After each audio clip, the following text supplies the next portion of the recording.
Ashama akkam jirtan kabajamtoota hordoftoota keenya. Har'a akkuma beekamu fataa tutorialiin jechuun koostii qabadee dhufee jira. Koostii 2 yookaan koostii isa lammaffaa jechuudha. Chapter 3 qabadee dhufa bakka garagara maybe ta'uu mala ana chapter 3 waa'ee master budgetii chapteriin jechuudha. Gara akkas ta'uu mala waan ta'eef budget master budget kan jedhu waan overall plan kan jedhu qabadee dhufee jira. Akka nu waliin turtan kabajaan isin gaafanna. Namoonni channel kanaaf haaraa taatan like subscribe gochuun cinaa dhaabbadha. Warroonni kaan immoo share gochuudhaan hiriyoota keessan biraa gahaa jecha kan eegallu ta'a master budget jechuudha. Okay, master budget kana keessatti wantoonni nuti understand goonu tokko budgetii kan jedhu understand ni goona. Essential effective budget dhaaf wantoota nu barbaachisan illee sanumallee understand ni goona. Prepare sale budget prepare ni goona. Kamii qopheessan production budget direct material budget illee akkamitti akka qopheessan kan wal ilaallu ta'a. Ammallee direct laborii budget illee manufacture overhead budget illee selling and administrative budget illee akkasumallee budget of income statement illee kan wal ilaallu ta'a.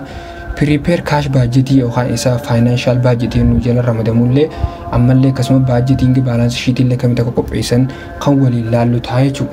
Kanaaf isin wanni isin gootan akka qalbiin hordoftoota kaamo akka gurra keessan nu laattan qofa isin gaafannaa jechuudha. Okay.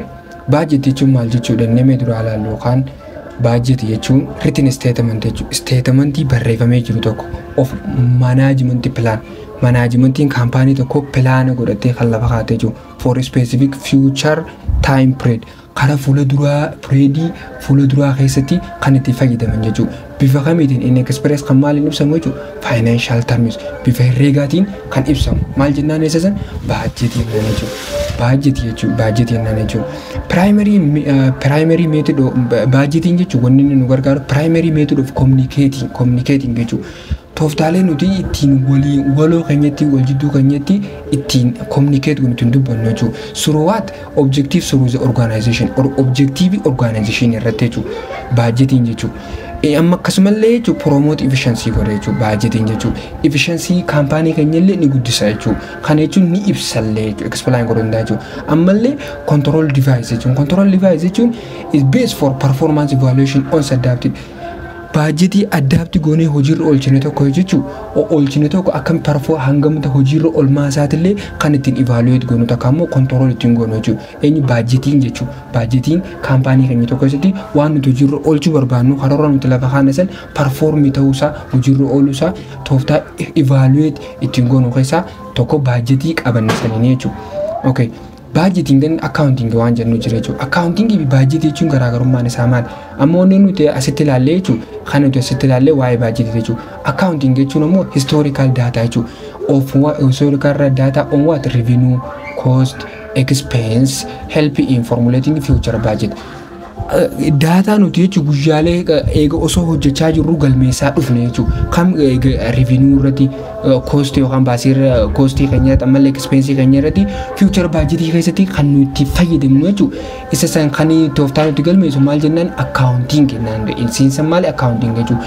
Budgeting jechuun future dha inni garuu immoo accounting maal jechuudha historical jechuudha past irratti waan xiyyeeffatu jechuudha waan gurgurtee baasii baastee waciitii garagaraa baastee isa san qabatteetti future baasii bara darbe kanaan ganaan baas bara dhufumoo waan kana goone jettee revenue gan argachuu qabna costing gana baasuu qabna expense gaafa waan kana goonuuf kana godhuu qabnenne future history keenya kan dabre irra dhaabbanne jechuudha bara dabre akkas goone waan ta'eef amma immoo fuula dura kana godhuu qabnenne kan nuti data irraa fudhannu maal jennaani accounting jennaan jechuudha. It is accountant responsibility gaafatuma for what? Presenting management plan in financial term. Financial term midhaan jechuudha bifa herreega qabeessa ta'een takka bifa immoo calculation ta'een bifa finance termii ta'een akka nuti presentii goonu budgetii keenya kan nu gargaaru itti gaafatamummaa kan nu qabu eenyu jechuudha. Responsible kan ta'e accountantidha jechuudha. Nama accountant irra hojjetu jechuudha.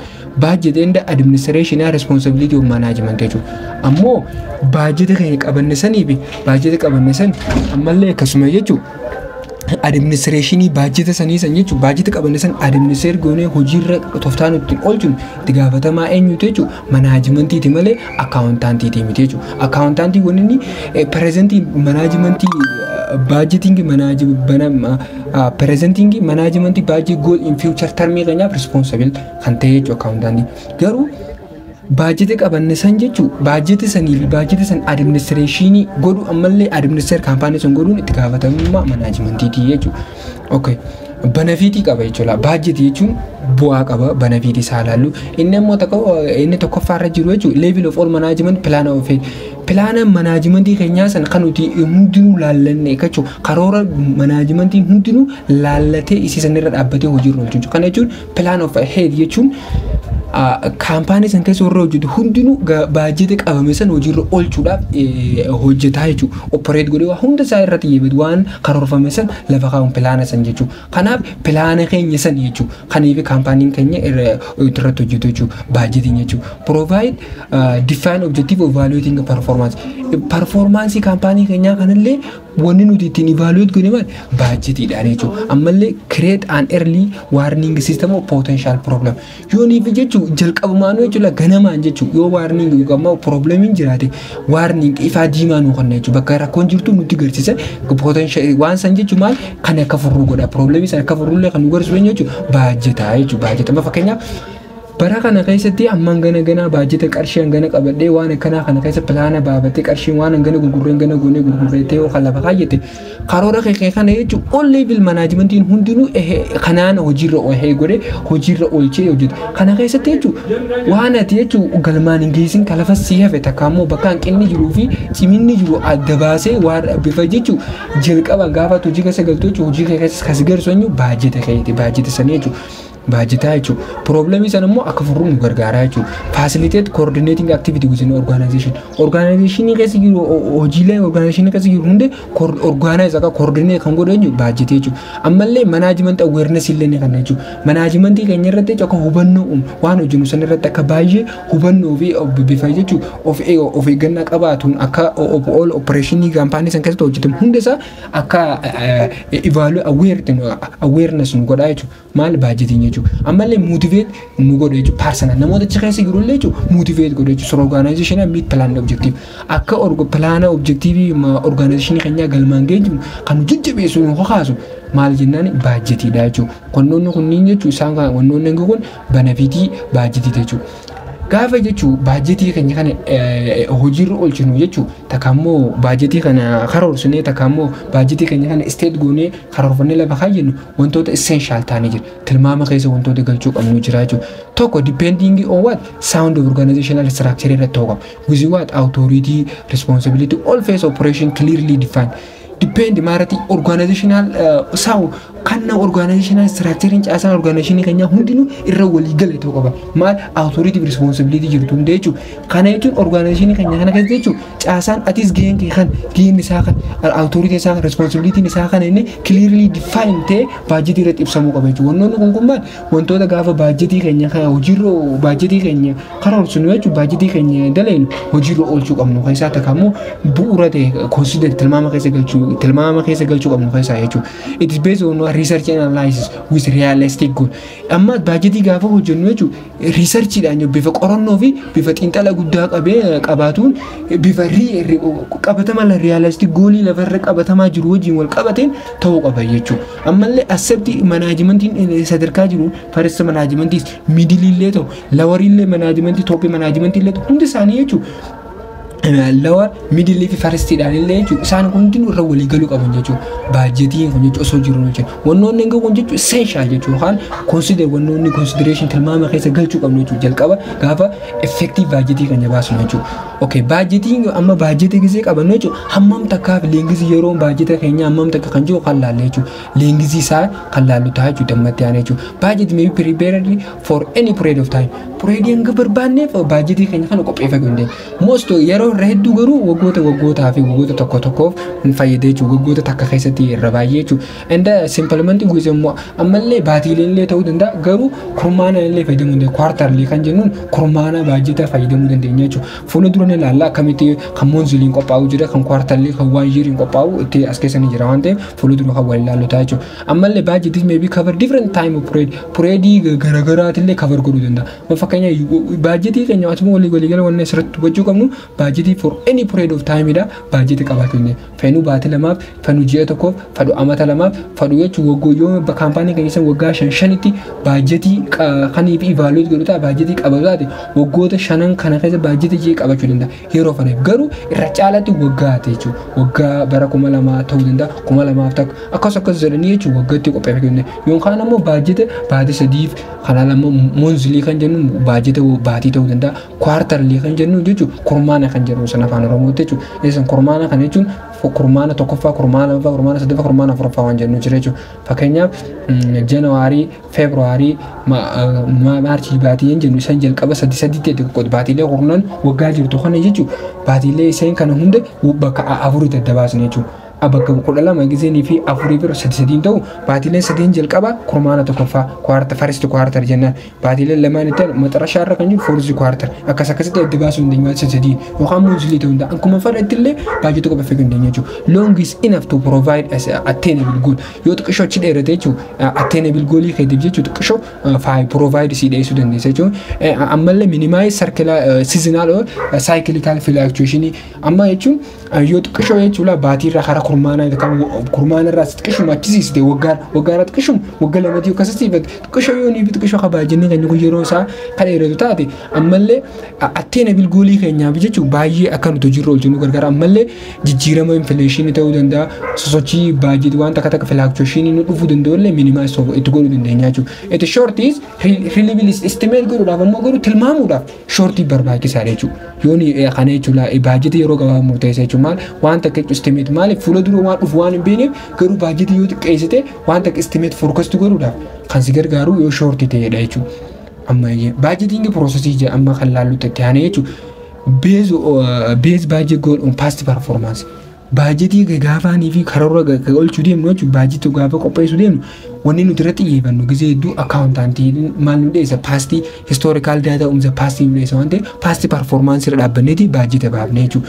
collected data from organizational unity organizational department jirtu hundarra data walii gurra several months before year of end waggaan san dhumuu keessatti gosa waggaan san dhumne baatiilee jirtu hunda keessa waan ta'e galii galtee baasii baate revenue dhufte kaniif jechuu bara dabree jechuu takka bara dhufuuf jechuu fuula dura giseen karoorsu deemu kana hunda walii qabu qabnaa jechuu kanaafu past performance irra dhaabbannee goone jechuu develop budget with framework of self forecast qabnu keessatti framework kana keessa develop godhu qabna jechuu inni kana jechuu show of industrial sale potential of industrial sale keenyaatillee agarsiisuu qabna ammallee expect company share expecting company sharing gara fuula dura inni gabaa keessaa qabu hammam takka qabu kanallee kan jiru forecast goone expect godhu qabna jechuu gaafa baajetii keenya processa lafa keenya jechuu ammallee wanni kataanee laallu jechuudha baajetiin fi human behavior amaloota namaatii fi baajetaa fi amala namaa jechuun amaloota hojjettoota keenyaa kan wal laallu ta'a jechuudha human behavior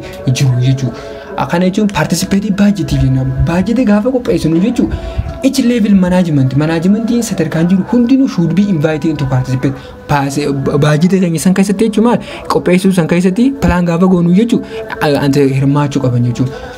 May expire wanni kun jechuun isaan kaasuu danda'a higher level performance dha jechuun akka baajetii keenya kan qacollatti sadarkaa olaanaa hojiirra oolchan yookaan discourage additional effort keenya discourage akka goonuuf nu gargaara jechuudha depending on how budget developed and administer kan jirurra depend taaneeti kaniif gaafasan participate goonu ta'a jechuudha okay advantage qaba disadvantage qaba gaafa jechuun sadarkaa management jirtu hojjettoota hunda sadarkaa jirtu hunda baajetii qopheessinu irratti gaafa hirmaachinu advantage qaba it is more accurate jechuun bifa budget estimate because lower level management is more detailed knowledge is more bifa baay'ee expressive clear ta'e jechuun like accurate baajetiin gaafa estimate goon fuula dura gaafa karoorsa sababni managementiin gama gadii lower level managementiin jirtu jechuudha warra top managementii caalaa knowledge waa'ee operation tiif kana qaba fakkeenyaaf top managementii fi lower level gama gadii jirtu jechuudha waa'ee day to day activity campaign san keessa gaggeeffamu jirtu walqixan beekan kan maaliif ka gadii jiru kanaatu irra beekuu danda'a jechuudha kanaaf kunis jechuudha waan gadii jiru san realist fidelity warra top kana strategic plan baasu kana hojii waliin mari'atan jechuudha budgetiin keenya jechuudha forecast godha baay'ee more accurate ta'uu danda'a jechuudha produce fair and achievable kana ammallee waan bifa haqa qabeessa ta'ee fi achievable jechuun kan galma ga'u baajetii hin ta'u danda'a jechuudha. Ammoo garuu negatiiva qaba. Amma yeroo keenyaa fi yeroo keenyallee baay'ee nu jira osoo yaada kaanii fuunu osoo maal goonu yeroo illee baay'ee nu jira. Isaan kan hundi hirmaachisan ammoo wacii baay'ee waan qabuuf kostii baay'ee si guddisa waan ta'eef ammallee jechuudha kan foster baay'ee geeming suru baajetii islaakii ani barbaachi baajetii islaakii baajetiin barbaachifne faadhaaf illee nu gargaaruu danda'a jechuudha.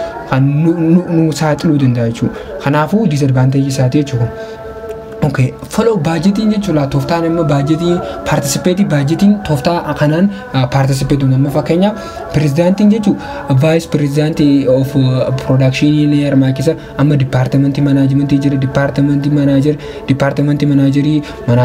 amma fakkeenya kun direct material ta'uu danda'a kun cost ta'uu danda'a kun ammoo department production ta'uu danda'a kun ammoo gama gadii jechuudha lower level kun department advertisement akkama waan garagaraa department garagaraa jettame biiroo kanarratti hojjetu sanirratti hojjetu jenne ammas mallee jechuudha isaan kun waan jala ramadaman qaban ammallee kunis jechuudha tooftaan la management lower level irra hanga president jechuudha hanga president isaan kan hirmaachisu jechuudha participate budget jechuudha tooftaalee kanaanii jechuudha participate jechuudha follow jechuudha daataan isaanii amma jechuudha eega kana waa'ee budgetaa hanga kana dubbanne karoorri keenya guddaan chaabite boqonnaan kun jechuun irratti xiyyeeffatu waa'ee master budget jennu jechuudha.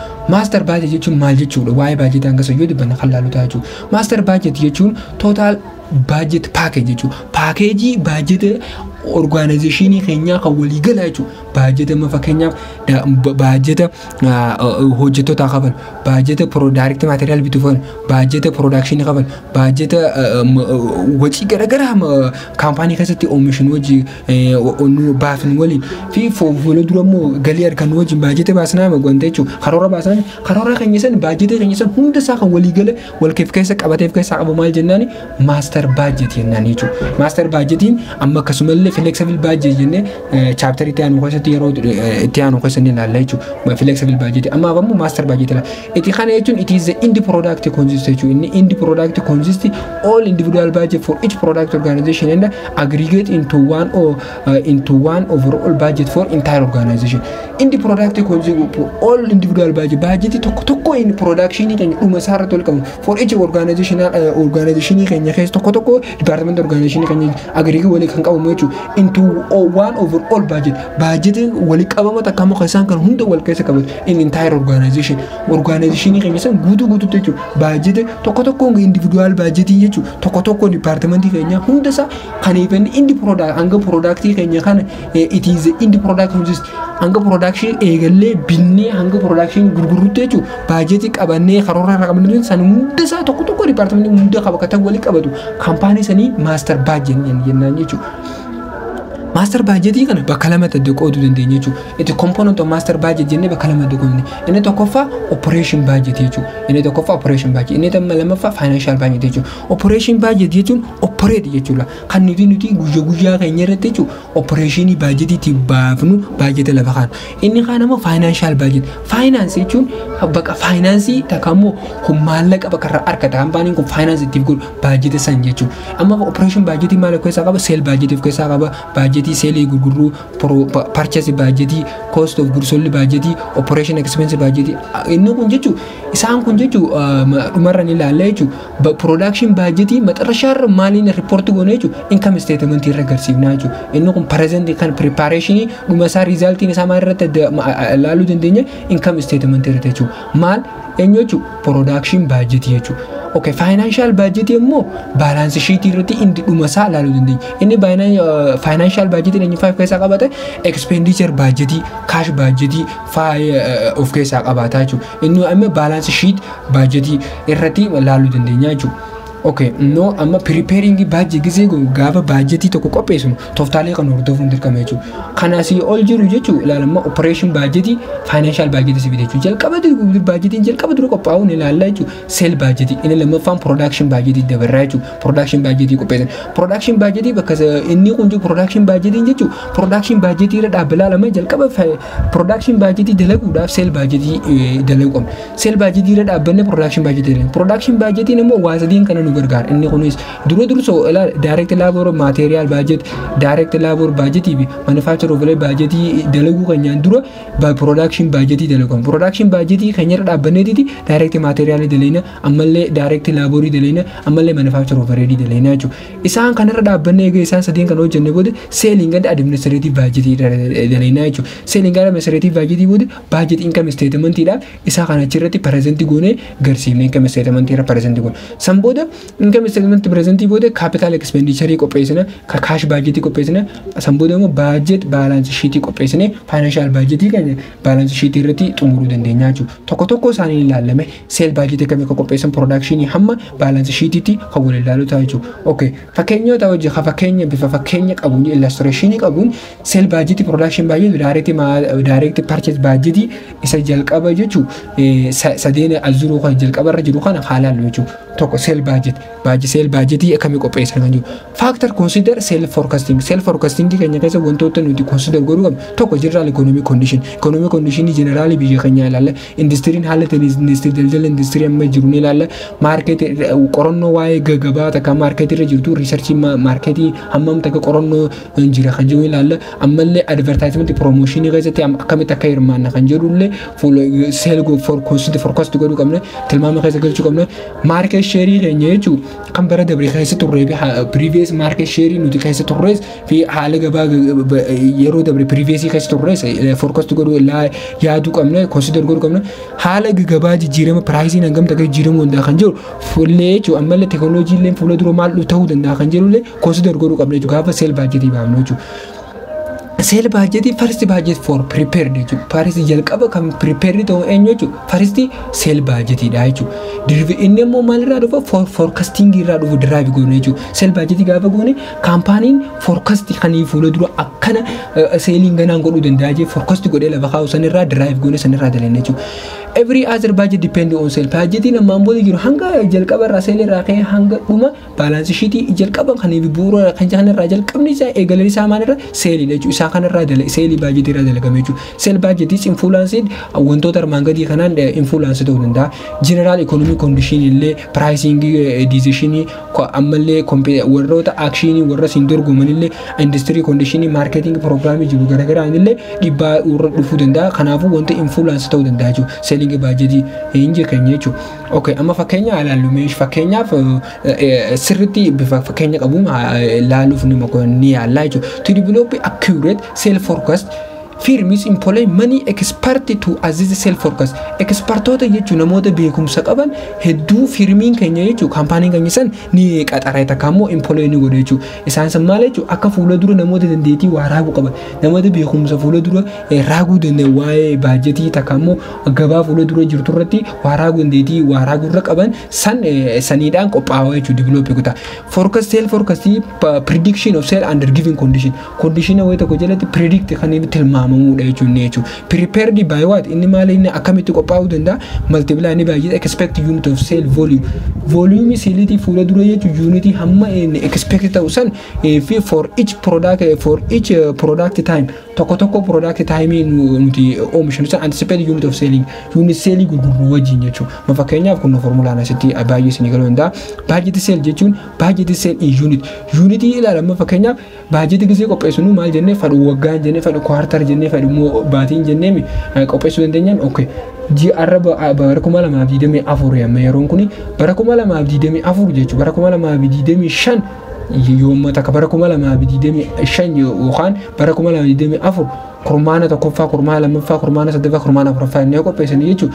Bara amma kurmaana tokkoffaa keessatti jechuudha bara kana kurmaana tokkoffaa yookaan ji'a sadeen jalqabaa keessatti unity kuma sadiin gurguruu qabaa jeeyoonii fi kalabaa ka'u taate forecast godhan taate forecasting ilaalama namoota haala gabaa ilaalanii maal jennee wantoota ilaalamuu qaban kun general economic condition price decision competitor action marketing program industry condition kana dhaabbatanii xiinxalanii akkana yoo gurgurre baatii kana keessa gurguruu dandeenya gabaan akkana jaanii forecast godhan lafa kaa'an jechuudha. San jechuun sanii baajeta tooftaa unity lafa kaa'an jenne san baay'isuu waan price tokko unity kanaatti gurguruun maal jennaani budget sale jenna budget sale jenna fakkeenya alaallume morkota textile export company budget sale volume unity kuma sadi first quarter keessatti quarter jalqabaa kan unity kuma sadi oomishuudhaaf gurguruudhaaf oomishu wanta godhe jechuudha qophaa'ee forecast godhe jechuudha.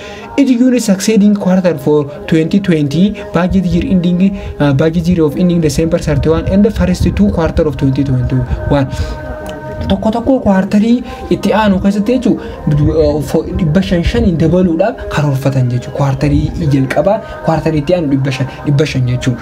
Kanaafuu tokko unity amma akkasumallee waggaatti aanu bara 2020 takka keessa kwartarii tokkoffaa fi lammaffaa bifuma kanaanillee itti fufuuf karoora qaban jechuudha. Akkamitti kan jedhu ni ilaalla jechuudha. Kana jechuun fakkeenyaaf kwartarii tokko, kwartarii lama, kwartarii sadii, kwartarii afur jenna. Inni kun jechuudha kwartaroonni keenya afuran kun jechuudha kwartaroonni keenya afuran kun kan bara 2020 jechuudha.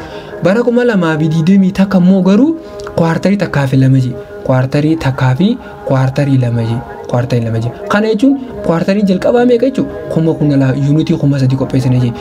Kwartarii lammaffaa keessa meeqa jechuudha? 500 dabalee jechuudha kuma sadii 500. Kun irratti jechuudha kuma afur. Kwartarii kana afuraffaa irratti waggaa kana kuma 2020 fi kuma 2020 baatii kwartarii afuraffaa keessa meeqa jechuudha? Kuma sadii 500 kuma afurii fi 500 jechuudha. Ammallee jechuudha waggaa bara 2020 fi takka baatii jalqabaa kuma 5 jechuudha. Ammallee jechuudha baatii kurmaanatti aanu keessa jechuudha kuma 5 fi 500 jechuudha. Bifa kanaan deemee jechuudha. Tokko unity meeqa jee? Unity meeqa jee? Unity tokko unity takkaa jee unity takka kan gurguru qarshii 60 jee pricing isaa. Amma maal nu gaafate maal qopheessaa jee prepare budget for quarter annual sale of 2020 jeela. 2021 osoo hin ta'in 2020 qofa nu gaafate jechuudha. Qopheessaadha nu jimmaan bas sale budgetii qopheessaa jee kan kwartaroota afuranii kan kwartar 1 kwartar 2 kwartar 3 kana qopheessuudhaaf jechuudha. Tokko unity keenya maaliin qofa baay'isuu amma formulaan asini jiran budgetii kwartar 1 goone kana jechuudha sale expect goone kana tokko isaa jechuudha maal selling price unity dhaan baay'isuu qofa jechuudha. Kana jechuudha kuma sadii baay'isuu 60 kuma sadii 500 baay'isuu 60 kuma afur baay'isuu 60 kuma afurii 500 baay'isuu 60 goone daleenee jechuudha.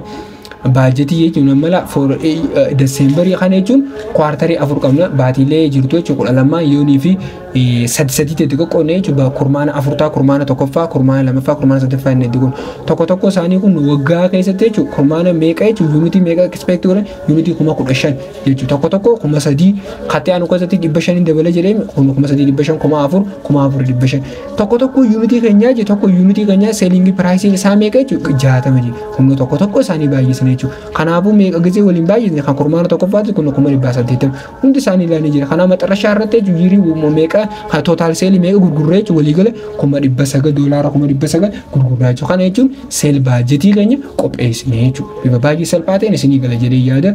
Kanaafuu nu bifa salphaa ta'een kana qopheessuu dandeenya. Okay. Sale budgetii irra dhaabbanne budgetiin qopheessuu qabnu maal jenne sale budgetii irra dhaabbanne production budgetii dhaan unity dha. Shaw jala shaw ni mul'isa jaa that must be kan dirqama jechuudha produce oomishamuu qabu. Seelii keenya kana seelii kun wala seelii amma asitti unit total seelii amma kuma 900 as qopheeffanne takka immoo sale budgetii keenya kana karoora pilaana godhanne kana jechuudha. Dirqama kana jechuudha. Kana qopheessuudhaaf jechuudha unity meeqa oomishuu qabna kan jedhu jechuudha. Kan walii galaa ta'uuni seelii kwartarii kana keessatti jechuudha hamma maka oomishuu qabnu expect goone jechuudha. Expect jechuun waan fuula duratti tilmaamnu jechuudha. Kana jechuun production eegee hojii keessa galu jechuudha. Dirqama hammam takka unity dirqama oomishuu qabna kan jedhu kan nu garsiisu eenyu production budget jechuudha. Must produce derived from SRA derived ta'e SRA dalagamanni sale budget irraa dhufe jechuudha. Kanaafuu gaafa san beginning finished good inventory fi desired finished good inventory le ni daleena jechuudha. Beginning finished good inventory jechuun arra fakkeenyaaf budgetii nuti daleenu ma fakkeenyaaf budgetii nuti daleenu budgetii bara 2020 yoo ta'e budgetii bara 2020 yoo ta'e beginning jechuun fi ending jechuun bara 2020 keenya kana keessatti bara 2020 kana dhumasaa waan gurgurree hin finne takka immoo akka wanta ta'e jechuudha akka inventory xiif harka qabtursiifachuu barbaadnu jira. Kan bara 2020 takka jalqaba ittiin hojii eegallu jechuudha. Sani jechuudha. Sammaal jennaan beginning ending inventory bara 2020 beginning inventory bara 2020 takka ta'a waan ta'eef kana sirriitti ilaalee itti dhufna waan ta'eef baay'ee isinii galuun dama fakkeenyaaf required production unit jechuun production unit oomishamu barbaachisu kan oomisha san for sale kan galmaan geessisuudhaaf jechuudha estimate kan gurgura production unit required ta'an adda baafachuudhaaf dirqama budgetiin sale unit ni dura sanni fudhanna jechuudha budget sale unit kan jennu sale unit keenya jechuudha la expect goone kan isa kana jechuun ni fudhanna jechuudha inni lammaffaa desired ending finished good daan wajji walitti dabalee jechuudha isaan lamaan kan sanbooda beginning finish digudii irraa dhisnee maal argannaa sanbooda required production unit argannaa jechuudha fakkeenyaaf haa fudhannu jechuudha morkotaa kaampaaniin jechuudha always believe can meet future sale needs keenya jechuudha galmaan geessisuudhaaf ending inventory fi beginning inventory percentage deema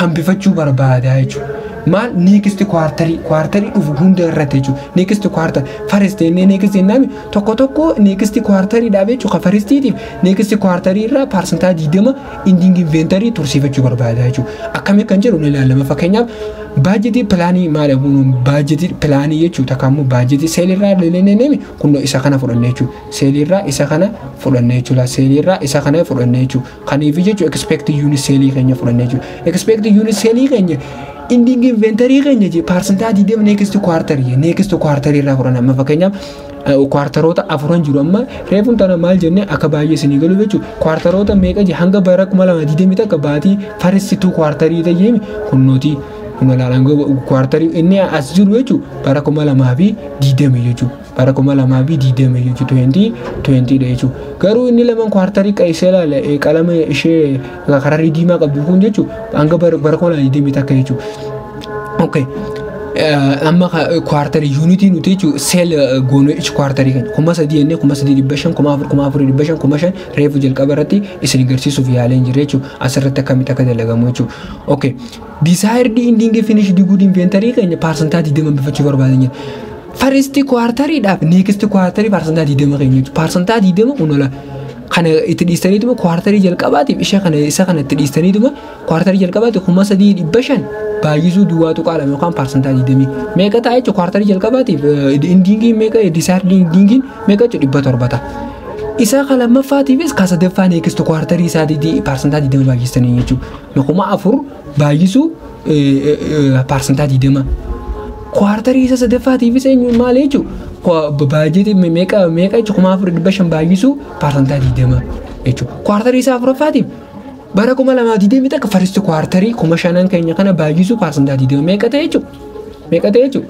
kuma takka ta'e jechuudha isaan kanaatu desired ending inventory akkana dalagamaa jechuudha akkana dalagamaa jechuudha beginning ending inventory of current quarter beginning keenya mee farka qabnu in beginning ending current quarter keenya jechuudha ending current quarter nuti yaasii qabnu kana jechuudha beginning ta'a maal next quarter keessa beginning inventory ta'a jechuudha ending inventory percentage deema nuti si qabnu kun jechuudha percentage deema si qabnu kun kan ending inventory dalay percentage deeman kana kuma sadiin baay'isne jechuudha kuma sadiin baay'in ma percentage baay'ee dhibba jaha dhufe jechuudha dhibba jaha dhufe kun duwwaatu qaalame yookaan percentage deeman gizee baay'ee percentage jaataman keenya duwwaatu qaalame gizee baay'ee dhibbi jahan keenya maal beginning inventory jechuudha amma kunosilaalla bifa baay'ee sinii gala jechuudha amma fakkeenya zero production budget bara 2020 gizee baay'isnu jechuudha kan December jechuudha bajji'a kwartaroota afuran keenya jechuudha kan ji'a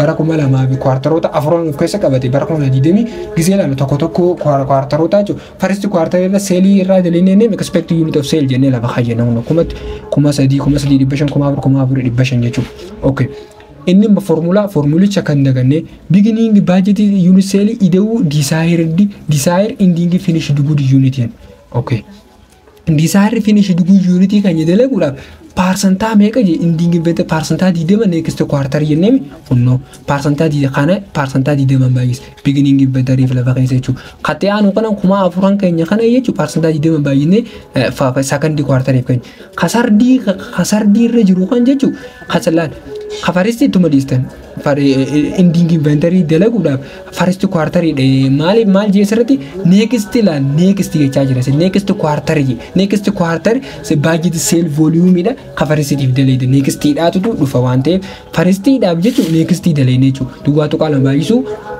qaalama baay'isuu yookaan percentage baay'isuu kuma sadii dhibba shan dhibba torba as keenya kan secondiitiif sardii dalayne jechuudha dhibba saddeet kuma afur baay'isuu duwwaa tuqaa lama meeqa 800 sakandiidhaaf kan inni jechuudha. Ka sardiitis akkasuma jechuudha. Ka foorzii ammoo garuu waggaa bara 2020 first quarter kan kunuunsi dalee kana jechuudha. 5,000 maaliif tokko tokko keenya 500 dabalaa deeme waan jeef 5,000 asitti akkamitti akka dhufe reefu laallee jira waan ta'eef san dalee jechuudha. Okay isaan lamaan kan gisee walitti dabalee maal jennaan total required unity ta'a. Isaan lama walitti dabalame jechuudha. Gisee walitti dabalame 3,700 4,400 akkas ta'a. Beginning inventory nammoo finish beginning inventory kan ta'u expect unity keenya jechuun unity quarterly jalqabaa jechuun 3,000 expect goonee ni gurgurree lafaa kana keessa parsantaan duwwaa tuqaa lama kan jechuudha. Asitti harka qabnu kun jechuun duwwaa tuqaa lamaan keenya kun beginning inventory keenya taa'e. Kanaafuu maal goonee jechuun 3,000 isa jalqabaa kan akkanumatti baay'isuu qofa jechuudha. Isin karaa kan eegsistii baay'istan isuma jalqaba kwartaroota jiru qofaan baay'isa. Kanaafuu kwartarii jalqabaa duwwaa tuqaa lama baay'isuu 300 3,000 duwwaa tuqaa lama baay'isuu 3,500 meeqa jechuudha 700 dhufe jechuudha. 4,000 baay'isuu duwwaa tuqaa lama gisee baay'ina meeqa dhufe jechuudha 800 dhufe jechuudha. Ammas 4,500 baay'isuu duwwaa tuqaa lama gisee 900 dhufe jechuudha. Amma jechuudha agayyee lees jennee lees yookaan isa kana irraa dhiisuu dandeessan maal yoo inni fi step isaa isin galuu didde isa kana dhiisuu dandeessan. Dhiistaniitis yookaan akka baay'ee salphatu jeetiin akkana kaayee waan ta'eef isin dhiisuu dandeessan.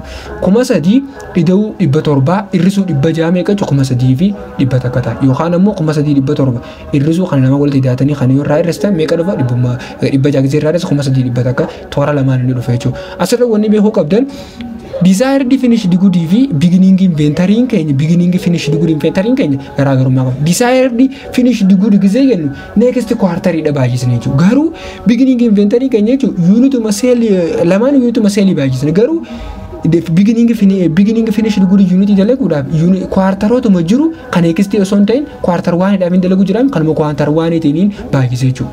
Garuu desired dhaaf yoo ta'e next quarter first irra fide jechuudha. Bifa saniin dalagama. Kanaafuu waliigala required unit production meeqa oomishuu qabna jechuudha. Seelii keenya san argachuudhaaf jechuudha 3,100 akka kormaana tokkoffaa keessatti kormaana lamaffaa keessatti 3,600 kormaana sadaffaa keessatti 4,100 akka kormaana afuraffaa keessatti 4,600 kormaana waggaatti meeqa unitii nu barbaachisa jechuudha 15,400 jechuudha. Okay.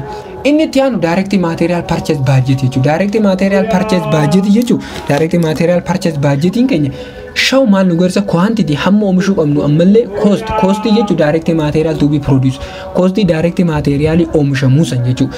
Kana jechuun direct material budgetiin eessarraa dhufa inni eenyurraa dhufa production budget irraa dhufa jechuudha. Production budget kana jechuudha. Amma production budget maalirraa dhufe sale budget irraa dhufe ammoo garuu direct material budgetiin eenyurraa dhufe production budget irraa dhufe jechuudha. Production budgetiin keenya meeqa jechuudha kunuunla isa asitti wanta goone jechuudha. Isa qararii akka baay'ee addeessinii boof jechuudha. Qararii isa adda baasuu isa kanaan fayyadama kunuun isaa asitti arginu kana jechuudha. Production budgetiin keenya isa kana jechuudha. Production budgetii keenya kanarraa daleen jechuudha. Ammas inni ammallee akkasuma inni illee beginning direct material qaba ammallee desired ending inventory qaba jechuudha. Akkuma production budgetiiti. Humna formulaan isaa isa kana jechuudha. Formulaan isaa isa kana formulaa icha kana jechuudha. Baay'ee qabachuu qabdan isa hojjechuudhaaf isin gargaara maal ta'e direct material purchase budget jechuudha. Direct material required to be produced. Direct material oomishamuu qabu san kan budgetii isaa san jechuudha. Direct material bitamuu qabu jechuudha. Direct purchase jechuun bitamuu jechuudha. Direct material production keenya san galmaan geessisuudha. Material bituu qabnu san akkamitti daleena direct material unit required to be production. Direct material unit required to be production jechuun kun direct material to 3,100 akka 3,600 4,400 akka 4,400 isa kana jechuudha. Isa kana ida'uu desired ending direct material unit irrisu beginning direct material unit kareefu maal production kun direct material akkamitti akka dalagamu ilaalla jechuudha. Tokko tokko isaa bifaan kan wal ilaallu ta'a jechuudha. Khatiyaanulee nammalee direct material unit required for production dhaafillee jechuudha. Unit to be produced baay'isu direct material unit to be per unit produced isaan lamaan kan waliin baay'isne. Cost isaa immoo cost direct material adda baasuudha. Direct material to be produced direct material purchase bitamuu qabdu. Purchase bitamuu qabduu fi cost tokko tokko material binneessan. Santuu jechuun maal direct material purchase cost jennaan jechuudha. Okay, fakkeenya gisee ilaallee baay'ee isinii galuu danda'a. Fakkeenya kanaa fudhannume direct material budget. It unit to be produced jala. Unitiin tokko tokko production unit irratti oomishuu barbaannu san direct material unity poundii 2 barbaadaa je. tokkoon unity tokkoon unity produce nuti goonu jechuudha. Maal direct material meeqa barbaade? Direct material lama barbaada jechuudha. Direct material lamaan kun tokko isaati jechuudha. Doolaara 4 cost nu gaafata jechuudha. Kana ni qabannaa jechuudha. Kanaafuu akkamitti akka dalagamu ni ilaalle jechuudha. Okay, morkota kaampaaniin immoo garuu maintain ending ilal maintain ja tursiifachuu bari farka tursiisuu bara. Ending inventory raw material percentage kudhan la ending inventory next quarter irra raw material ambifachuu barbaada je. Ami farka jechuudha budget waggaa kana irratti. Ammallee desired ending direct material unit keenya jechuudha. Desired ending direct material unit keenya kumata kaafi didamaji pound for fourth quarter ilaafi fourth quarter ilaafi. Budget prepare direct material purchase budget qopheessaadhaan hunji unnoo baay'ee isin galuun kun qopheessan jira sirriitti direct material budget by quarter tokkoffaa quarter lamaffaa quarter sadaffaa. Okay, unit to be produced inni amma unit to be produced meeqa unit to be produced meeqa jechuudha kuma sadii dhibba takka kuma sadii dhibba ja'a kuma afurii fi dhibba takka kuma sadii kuma afurii dhibba ja'a eessarraa dhufe kun unnoo Monomal asirraa kana dhufe jechuudha. Unit to required production unit irraa dhufe jechuudha. Required production unit irraa dhufe. Okay. Inni kun jechuudha tokko unit keenyaa je tokko production produce nuti goonu je maal direct material unit meeqa barbaada lama barbaada je. Kanaaf jechuudha kana baay'isuu lama isaan hunda lama baay'ee. Kanaaf mee total unit to produce ni meeqa jechuudha kuma 600 kuma 700 kuma 800 kuma 900 jechuudha. Amma total unit to be produce ni kan nu direct material barbaachisu meeqa jechuudha. Unnoo kan quarter tokkoffaa quarter lamaffaa mee kuma 4 kuma 700 hanga quarter afuraffaatti lafa keenya jechuudha. Okay. Ega sambude jechuudha. Ega formula keenya yaadachuu qabnu unit to be la required unit to be produced ida'uu jedhu desired ending direct material unit irrisu beginning direct material maal jedhu direct material required to be direct material barbaachisu jechuudha. Maal bitamuudhaaf dirqama bitamuu qabu kan nuyi mutaa jechuudha. Okay. Ammallee asitti giziti morkata kaampaaniin keenya ending direct material keenya percentage kudhan next quarter irraa if harkatti hambisuu barbaadan. Kanaafuu jechuudha amma isa jechuudha unit to be produced jedhan hin baay'isu. Asirratti jechuudha direct material akka direct production unit jechuudha. Garuu asitti maaliin baay'isne total pound needidhaan baay'isne jechuudha. Total pound need next jennela next keenya meeqa jechuudha kuma 7,200 baay'isuu duwwaa tuqaa takkaa gizee kun 720 kan product next kan kurmaana tokkoffaa jechuudha. Kan kurmaana lammaffaa dalaguudhaaf kan kurmaana sadaffaa furan kuma 8,200 isa inni total direct need total pound need keenya jechuudha. Duwwaa tuqaa takkaa gizee baay'ee 820 kan sadaffaa ammas dalaguudhaaf kuma 9,200 baay'isuu duwwaa tuqaa takkaa meeqa jechuudha 900 walii gizee daana kuma 9,200 takka kanas gizee walitti daana kuma 8,20 kana gizee kan lamaan gizee walitti daanee jechuudha kuma 9,220 ta'a jechuudha. Kan quartarii afuraffaa ammoo garuu asitti nu himee jira. Kunada ending desired direct material isa jechuudha desired material amount kan forzi quartarii bara 2020 kuma takkaa 20 jee lafa nuu kaa'ee jiran jechuudha. Ana kuma takkaa 20 jee lafa nuu kaa'ee jira kuma takkaa 20 asa kaayennaa jechuudha. Okay. Isaan kun maal jechuudha total direct material required dha jechuudha. Yookaan ammoo fudhachuu dandeessa yoo isinitti bifa kanaan lafa kaa'achuu dandeessa isin gaafachuu danda'a. Gisa takka qormaata irratti total direct material required jee isin gaafachuu danda'a. Total direct material required dha malee direct material purchase miti garaagarummaa qaba beekta. Ammoo nu formulicha asirra jiru direct material purchase dha malee required jechaan jiru. Kanaafuu jechuudha purchase baasuudhaaf dirqama beginning inventory irraa baasu. Beginning inventory garuu beginning inventory keenya kunnooti 10% estimate for need for production keenyaatiin baay'isne jechuudha. Kanaafuu kuma 6,200 baay'isuu percentage kudhanii beginning isuma kana qofaan baay'isne next osoo ta'in akkuma production rate irra hojjenne formulichi bitoftaan sanuma kuma 6,200 baay'isuu duwwaa tuqaa takka gizee goone jechuudha meeqa jechuudha 620 kuma 7,200 gizee baay'isne illee kuma 720 ta'a. 820 ta'a 820 meeqa eessarraa dhufe kuma 8,200 duwwaa tuqaa takkaan gizee baay'isne kuma 9,200 gizee duwwaa tuqaa takkaan baay'isne meeqa ta'a 920 ta'a. Sanbooti jechuudha tokko isaan lama kuma 6,900 irrisuu jennaan 600 kuma 6,920 irrisuu 620 kuma 6,300 ta'a. Ammallee jechuudha kuma 8,20 kuma saddeet dhibba torba itti gizee irraa dhisname kuma torba dhibba saddeet kunillee akkasuma jechuudha egaa akkasitti daleene booda maal jenna direct material purchase diin nu barbaachisu direct material hangam takka bitamu qaba unity jechuudha unity me kormaana tokkoffaa irratti unity kuma jahafi dhibba sadii bitamu qaba ammallee kormaana lammaffaa keessatti jechuudha kormaana lammaffaa keessatti kuma torbaa fi dhibbi lama bitamu qaba jechuudha kuma torbaa fi dhibbi lama bitamu qaba kuma torbaa fi dhibbi lama bitamu qaba jechuudha kuma torbaa fi dhibbi lama bitamu qaba kuma torbaa fi dhibbi sadii bitamu qaba kormaana sadaffaa keessatti kuma saddeetii fi dhibba sadii kormaana afuraffaa keessatti kuma sagalii fi dhibba lama akkamiin dhufe directly isin dhufsaniituma unity to be produced lamaan gisee baay'isan meeqadha kuma sagalii dhibba lama dhufaan kuma sagalii dhibba lamaan keenya kana jechuudha next desired inni formulaan itti aan ending desired ending direct material dam ending direct yookaan ending desired direct material keenya yookaan ending direct material next dha duwwaa tuqaa takkaan baay'ista kana duwwaa tuqaa takkaan kana jechuudha kana ammoo isin kuma vididame isaa dhufe kan jiru barbaada kun osatti inni nu lafa nu kan jira waan ta'eef jechuudha sanbooda beginning inventory keenya irraa hir'isna maal nu arkanne jechuudha inni maal arkanne kunno direct material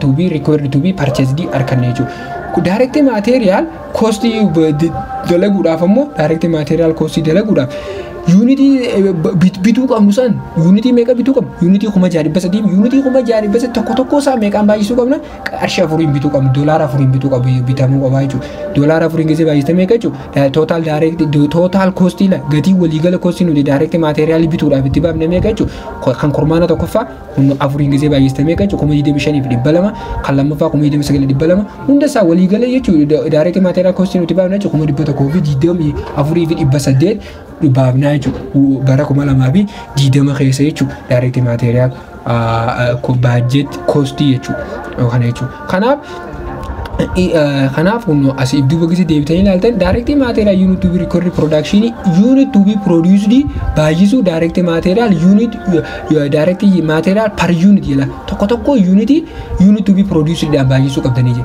kunnooti direct kun ala unit to be produced meeqaan baay'ine lamaan baay'isanii meeqa arkanne jechuudha direct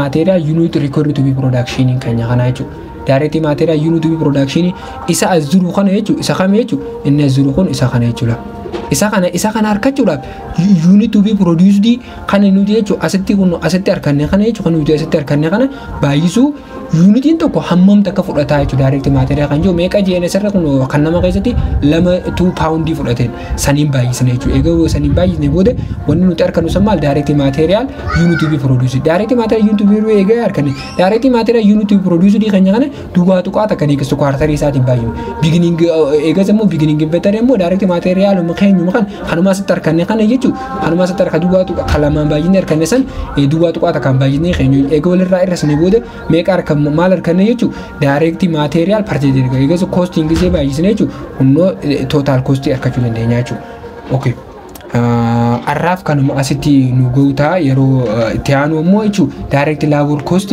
manufacturing overhead budget fi selling and administrative expense dhaan walitti dachaanaa jechuudha kanaaf yoo yaada qabaatan comment jala nu barreessaa akka isinitti tolu abdiin qaba yeroo gaarii keessa turaadha yeroo paartii tuudhaan walitti dachaanaa jechuudha share like gochuu nu cinaa dhaabbadhaa galatooma